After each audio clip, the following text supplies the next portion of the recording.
Ini adalah review Nusantara Project untuk Redmi Note 9 Merlin. Let's go!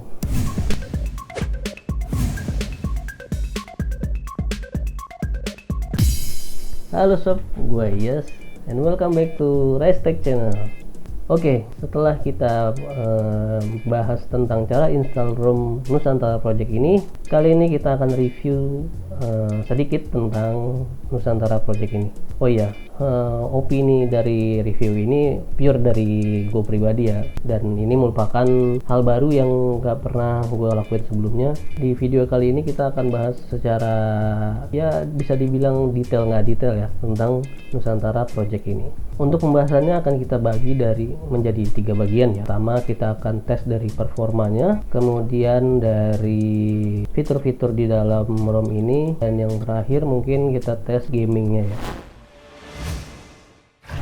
Oke, untuk yang pertama kita akan bahas tentang performa dari custom ROM ini ya. Di sini gue melakukan beberapa tes terhadap custom ROM ini ya, untuk melihat performanya apakah stabil dan powerful apa gimana. Jadi gue melakukan tes beberapa, diantaranya yaitu adalah Geekbench 5, kemudian kita pakai Antutu, kemudian kita tes juga stabilan ROM-nya dengan aplikasi CPU throttling, kemudian ada juga dari sisi speed-nya ya, speed network-nya berapa kencang ya. Oke, lanjut. Pertama-tama kita akan masuk ke review pertama dari Geekbench. Di Geekbench ini kita melakukan 3 kali tes, yang mana kita lakukan secara terus-menerus. Ketika selesai kita pencet lagi, ketika selesai kita start lagi.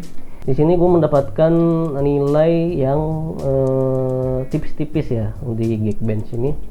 Untuk tes yang pertama kali itu di sini gue mendapatkan skor single core-nya itu 347, kemudian untuk multi core-nya di angka 1262, dan untuk tes keduanya di angka untuk single core-nya itu di angka 344, dan untuk multi core-nya dia mendapatkan skor 2125. Untuk tes yang ketiga di sini kita mendapatkan skor untuk single core-nya itu 345 dan multi core-nya di angka 1234. Kalau lihat dari grafiknya ya, di sini performanya cukup konsisten antara tes pertama dan sampai dengan tes ketiga. Jadi itu nilai dari Geekbench 5. Lanjut kita ke Antutu benchmark.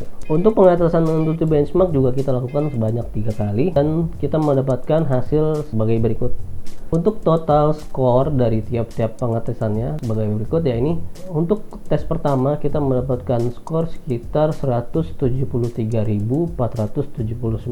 Untuk tes keduanya kita mendapatkan skor lebih tinggi sedikit ya dari tes yang pertama, sekitar 176.512. Dan untuk tes ketiga dia agak menurun sedikit dari tes yang kedua di angka 176.290. Nah, kalau kalian bisa lihat di sini di grafik di atasnya itu, di antara CPU, GPU, RAM, dan UX terjadi peningkatan yang cukup signifikan di GPU ya. Entah kenapa di tes yang kedua ini dia bisa tembus di angka 44.000 dibanding yang tes pertama itu dia hanya mendapatkan sekitar 41.400an lah ya. Tapi untuk RAM dan UX user experience, kemudian dari segi CPU tidak ada kenaikan yang signifikan. Akan tetapi dari kinerja CPU dia mengalami penurunan di setiap tesnya. Di tes pertama itu dia mendapatkan skor 61.000, kemudian yang di tes kedua mendapatkan 60 ribuan, dan tes ketiga di angka 59.000. Itu untuk skor di Antutu benchmark. Kita lanjut ke aplikasi selanjutnya yaitu CPU throttling. Di CPU throttling ini kita melakukan 3 tes lagi, yang mana 3 tes tersebut menghasilkan skor sebagai berikut. Untuk tes pertama kita mendapatkan maksimal Gibbs-nya itu di angka 133.000, kemudian average Gibbs-nya itu di 126 ribuan, kemudian minimalnya itu di angka 105.000. Dan tes keduanya kita mendapatkan skor 136.192, yang mana ini agak mengalami peningkatan di tes kedua ya. nggak tahu kenapa di setiap tes kedua itu mengalami peningkatan.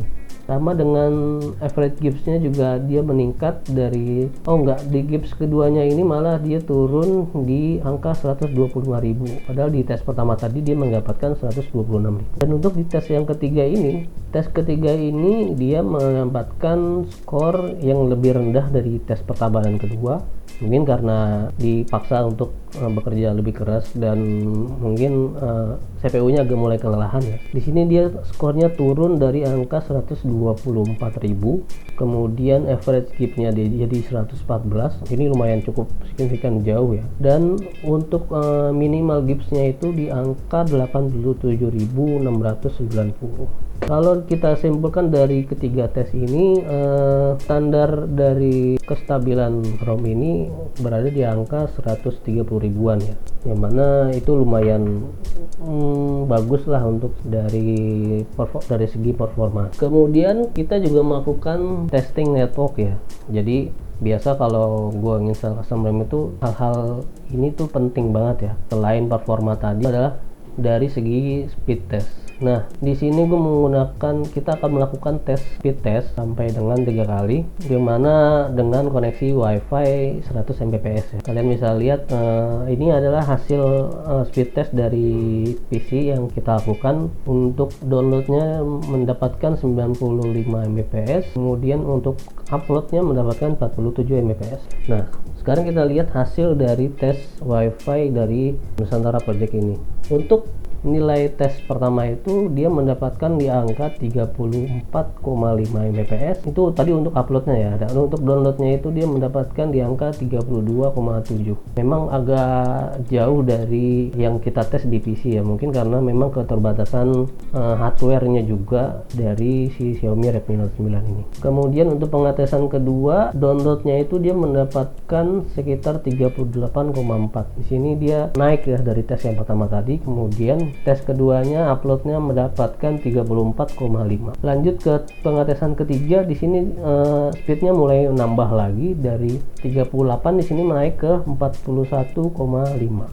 Dan untuk uploadnya dia mendapatkan skor upload 36,2 Mbps. Jadi memang dari MUI pun ketika posisi di custom ROM MUI, HP ini nggak bisa mencapai 100 Mbps yang biasa kita tes di PC ya. Tapi wajar mengingat hardware-nya pun tidak sebagus HP flagship Xiaomi. Mungkin kalau di flagship waktu itu di sekitar di Mi 8 atau Mi 9 itu dia bisa sanggup ke sampai 100 Mbps. Tapi karena memang dari segi hardware-nya Redmi Note 9 ini, jadi dia hanya mampu sampai 30-an Mbps lah ya. Kemudian lanjut kita tes menggunakan data ya. Kalau tadi kita menggunakan WiFi, kali ini kita menggunakan data. Nah, di sini gue pakai providernya Axis ya, dan sudah 4G. Untuk pengetesan awal kita mendapatkan skor download itu 14,3 dan uploadnya ini lumayan tinggi sekitar 22 Mbps. Kemudian di tes keduanya ini agak menurun di sekitar 8,57 dan uploadnya itu sekitar 21,7. Dan di tesan yang ketiga kita mendapatkan skor sekitar 11,9 Mbps dan tes ketiga dan uploadnya itu mendapatkan 21,9. Di sini memang setiap daerah memiliki kecepatan speed test yang berbeda ya kalau dari segi provider. Nah, lokasi gua waktu itu dia ada di sekitar Jawa Barat, Bojonggede, dan mendapatkan skor demikian. Itu adalah review dari segi performa. Lanjut kita akan bahas fitur-fitur dari Nusantara Project ini dah. Apa aja kelebihan dan apa aja kekurangannya ya. Oke, jadi di Nusantara Project ini dia sudah based on Android 11 ya. Kalau di MUI masih base-nya itu masih base Android 10 ya. Nah, untuk dari yang nggak suka dulu ya, dari awal itu ketika gue mencoba Nusantara Project ini, hal pertama yang kekurangan dari Nusantara Project ini mungkin karena ini gue baru menggunakan ROM ini ya, jadi banyak settingan yang perlu dipelajari lagi. Settingannya itu beragam dan bervariasi banget, dan kebetulan karena memang ini ROM pertama yang gue install, jadi harus banyak mempelajari settingan-settingannya. Kemudian aplikasi ketika kita install di awal itu memang hanya sedikit banget ya, dan base-nya itu base Google banget, mulai dari kalender, mulai dari kontak, kemudian dari sampai jam ya, sampai phone, jam itu benar-benar stok dari Google Android banget ya, dari stok Android, dari stok. Kemudian hal yang nggak gue suka juga yaitu kamera ya. Awalnya ini HP ini nggak ada aplikasi kameranya, jadi kita harus menggunakan Gcam yang harus kita download di secara terpisah. Dan di sini karena gue nggak tahu cara setting Gcam atau gimana, apa emang aplikasinya nggak stabil atau gue salah menggunakan Gcam ya. Gcam yang gue pakai ini adalah Gcam Nikita versi 2 tanpa config. Nah, ini gue config sendiri. Di sini tuh kadang kameranya itu suka force close sendiri, kadang di fotonya ini ketika kita melakukan settingan yang aneh-aneh itu dia kadang suka force close. Kemudian dari segi video itu bahkan sering banget dia langsung ketutup sendiri. Jadi kameranya ini bener-bener harus kita cari banget. Mungkin kalau kalian pernah menggunakan ROM ini dan udah menggunakan Gcam, mungkin kalian bisa tulis di komentar Gcam apa sih kira-kira yang cocok untuk dipasang di ROM ini. Dan kalau bisa kalian kasih tahu juga cara config-nya di Gcam ini ya. Lanjut, yang gak aku suka dari Nusantara Project ini dari segi audio ya. Equalizer di ROM ini memang nggak ada sama sekali. Beda kalau misalkan gua di MUI itu gua langsung setting di equalizer di audionya supaya headsetnya atau suaranya itu lebih enak di headset gitu ya. Nah, kalau di ROM ini nggak ada equalizer audionya sama sekali. Mungkin ada untuk pakai Viper atau pakai Dolby, cuma mungkin itu ya agak tricky dan agak ribet ya, karena kan kita harus searching lagi cara installnya seperti apa. Kemudian di face unlock-nya, untuk dari sisi face unlock dia memang agak lambat ya, jadi harus bener-bener pas banget kita di depan muka gini, harus pas banget menghadap ke kamera. Beda kalau sama yang pas ketika lagi di MUI, walaupun muka kita nggak pas banget, misal miring atau nggak pas dengan muka, itu dia masih bisa ngedetek. Tapi kalau ini benar-benar harus pas banget di depan kamera, dan kadang malah nggak bisa kebuka juga. Lanjut ke kekurangan selanjutnya itu dari segi lock screen-nya ya. Di sini lock screen-nya itu nggak tahu kenapa, padahal kita udah masang face unlock, udah masang lock screen ya, udah masang pin segala macam, tapi masih muncul notifikasi yang kiranya harusnya nggak muncul ya. Apakah memang ada settingan khusus untuk lock screen-nya? Mungkin memang harus di setting dulu ya dari segi notifikasinya supaya nggak kelihatan di lock screen-nya. Oke, itu aja dari kekurangannya. Mungkin selanjutnya kita bahas kemudian kita bahas tentang apa aja sih yang menurut gua asik di Nusantara Project ini. Hal yang gue suka dari Nusantara Project ini, dia karena simple dan minimalis, jadi aplikasi itu berjalan smooth ya, tanpa ada kendala. Mulai dari transisinya dari aplikasi satu ke aplikasi lainnya itu lumayan enak dan enteng.